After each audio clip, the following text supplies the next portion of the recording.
CMF Corner, the service sector, which is the largest component of our GDP and clearly its biggest driver as well. But can service sector funds power your portfolio too? Dhirendra Kumar, CEO at Value Research, is here to answer that question. Now, Dhirendra, service sector funds have done better than the Sensex in the last 3-year time frame, but have slipped marginally over the last 1 year. What, according to you, has led to this slip? Service sector, it's primarily the dominance of financials. Nearly all funds have nearly a third of their money, about over 30% is invested here, and that is where the underperformance can be attributed to.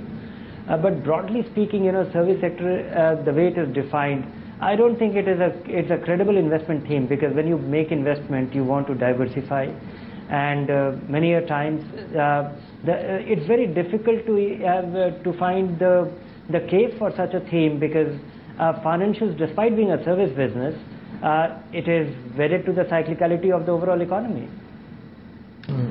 Dhirendra, would you recommend these funds to investors, and more importantly, what should existing investors in these funds do? I would not suggest any investor to be investing in service sector fund, because I don't know why one should be investing in that. Many services do well when the economy does well. Many services struggle. Likewise, some of the, there is only one situation when this such a thematic fund might do well is the elimination of commodity from such portfolio's, and that I think is a fairly unusual situation when commodities do poorly, or the Indian, the metals or such sector, materials and stuff like that, they do poorly. But then the presence and dominance of financials will get reflected here. So I don't see any rationale why service sector, and how does it fit into an investor's portfolio.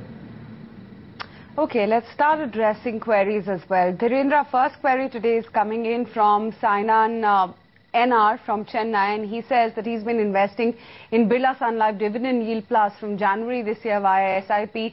Should he continue investing in this fund or switch? It is not the time to review. This is an outstanding dividend yield fund. In fact, the 6-7 options which Indian investors have, this is best of the lot. Past 5 years, dividend yield funds have come to life. They have made a strong case for themselves, and I think they are going to be relevant for most investors' portfolio. So don't look at it very closely. And if we are in for turbulence in coming years and months, then I think these are the only funds which will be able to keep their head above water and continue their good work, because the portfolio are primarily, the absence of any momentum or huge growth stories in this such portfolio, and fundamentally guided, that has come in very handy. And so continue investing, don't rethink.